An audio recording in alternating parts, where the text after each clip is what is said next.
बदलापूर बाललैंगिक अत्याचार प्रकरणातला आरोपी अक्षय शिंदेचा पोलिसांनी सोमवारी एन्काउंटर केला।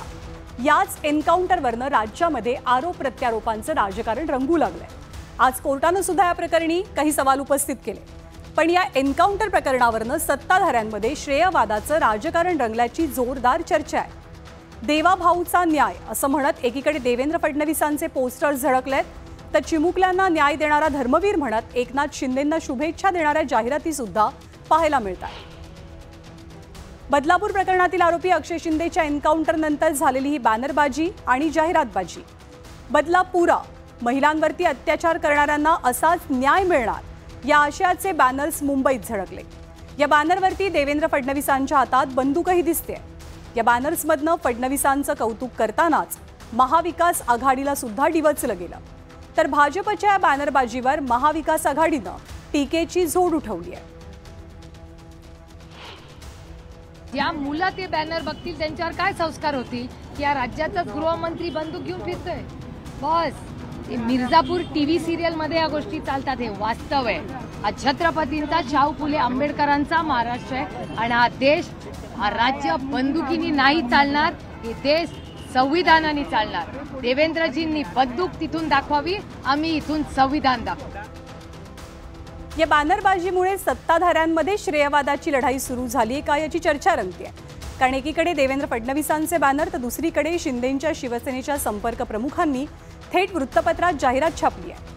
आमच्या चिमुकल्यांना न्याय देणारा हवा असा धर्मवीर असं म्हणत एकनाथ शिंदेंवर स्तुती सुमनं उधळली आहे। या जाहिरातबाजीवरनं काँग्रेसनं आक्रमक भूमिका घेतली।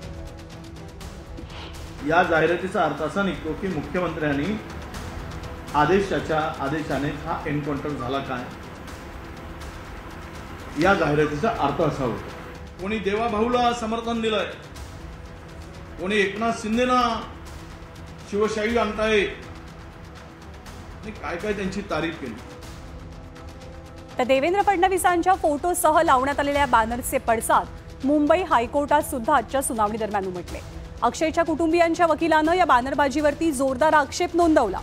कोर्टातल्या युक्तिवादात वकिलांनी नेमके काय आरोप केले, तर मोठ्या व्यक्तीला वाचवण्यासाठी अक्षयचा निर्घृण पद्धतीनं खून करण्यात आला। दुसरा आरोप, अक्षयची पिस्तूल हिसकावण्याची हिंमतच नाही। तिसरा आरोप, निवडणुकीमुळे राजकीय फायदा घेत असल्याचा संशय व्यक्त केला अक्षयच्या वकिलांनी। देवाचा न्याय असे पोस्टर्स फिरतात, अशा पोस्ट न्यायव्यवस्थेसाठी घातक असल्याचं सुद्धा अक्षयच्या कुटुंबियांच्या वकिलांनी कोर्टामध्ये सांगितलं। पुढचा मुद्दा, अशा घटनांमुळे चुकीचा पायंडा पडेल असं मतही वकिलांकडनं आज नोंदवलं गेलं।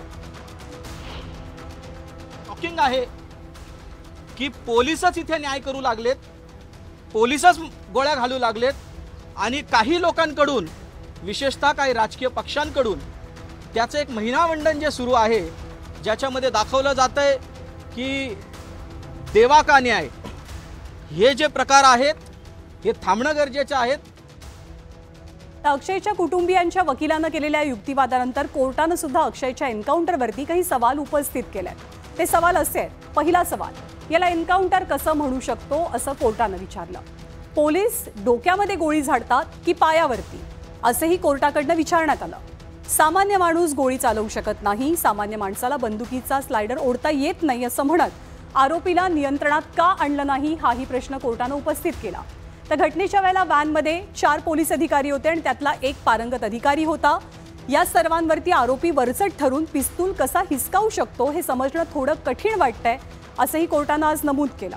तर यावेळी कोर्टानं जखमी पोलीस अधिकाऱ्याचं मेडिकल सर्टिफिकेट सादर करण्याचे निर्देश दिलेत। कोर्टाच्या ताशेऱ्यानंतर महाविकास आघाडीनं सुद्धा सरकारवर टीका केली आहे। कोर्टाने कपडे काढून टाकले सरकारचे। एक कोर्टाने एन्काउंटर, ह्याला एन्काउंटर म्हणतात का असे प्रश्न विचारले। किती अंतरावरनं गोळी मारली असा प्रश्न विचारला।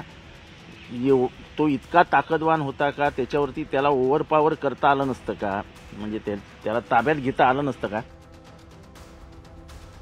त्या निवडणुकीच्या अगदी तोंडावरती घडलेलं हे प्रकरण राज्यात पुढचे काही दिवस सर्वात मोठा चर्चेचा विषय असेल हे नक्की। आता कोर्टानं उपस्थित केलेल्या सवालांवरती सरकारी वकिलांकडनं कसा युक्तिवाद केला जातो हे पाहणं महत्त्वाचं असेल।